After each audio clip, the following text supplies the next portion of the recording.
Ever wonder how power can mess with your head? In 1971, a group of ordinary college students took part in a psychology experiment at Stanford University. Psychologist Philip Zimbardo wanted to study how people respond to power and authority, not in theory, but in action. So, he converted the basement of Stanford Psychology Building into a fake prison. He recruited 24 male college students, all healthy, stable, and intelligent. Then, randomly assigned them to be either prisoners or guards.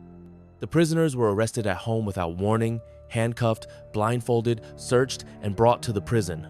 The guards were given uniforms, batons, reflective sunglasses to prevent eye contact, and full control over the prisoners' daily lives. Zimbardo's goal was to run the experiment for 2 weeks.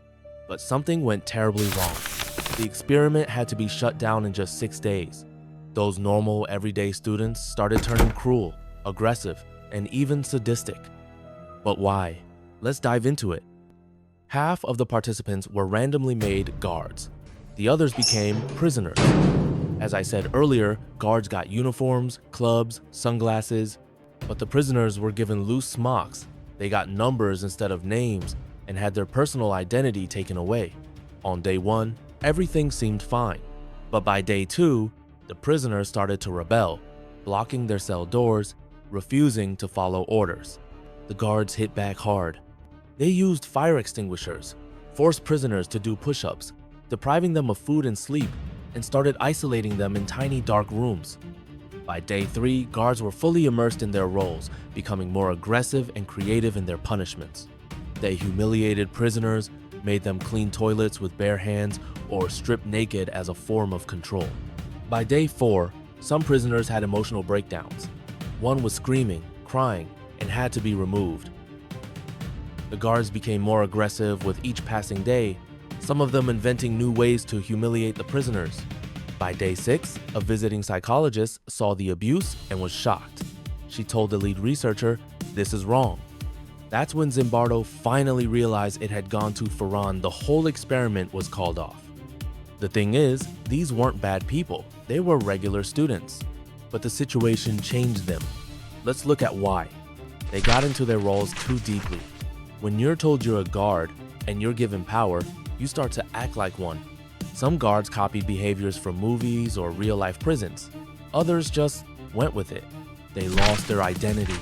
Prisoners were stripped of names and dignity.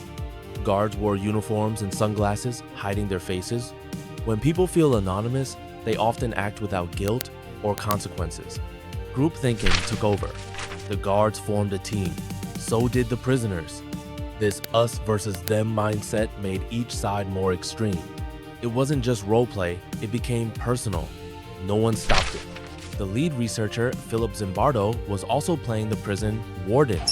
That meant the people running the study were too deep into the game to see the damage. Power without rules changes people. The guards had total control. No real checks, no punishment, and when that happens, some people abuse that power fast. This experiment taught us something huge. The situation you're in can shape your actions more than your personality does.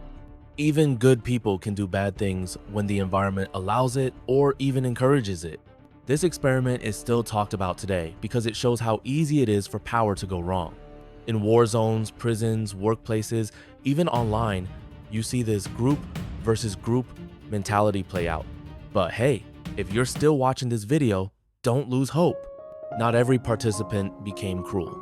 Only about 1/3 of the guards became overtly sadistic, but the others stayed human. Yeah, they existed. Not everyone became sadistic. That group stayed fair, calm, and even tried to reduce harm. They showed restraint and empathy even when they had the power not to. They still saw the prisoners as people. They treated them with basic human decency. They didn't let the group mindset take over.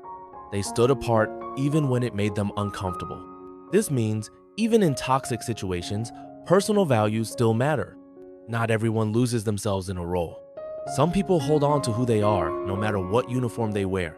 So now, let me ask you, if you were dropped into that prison, what would be your role? Would you turn cruel like many did? Or would you stay grounded, calm, fair, and a human like human?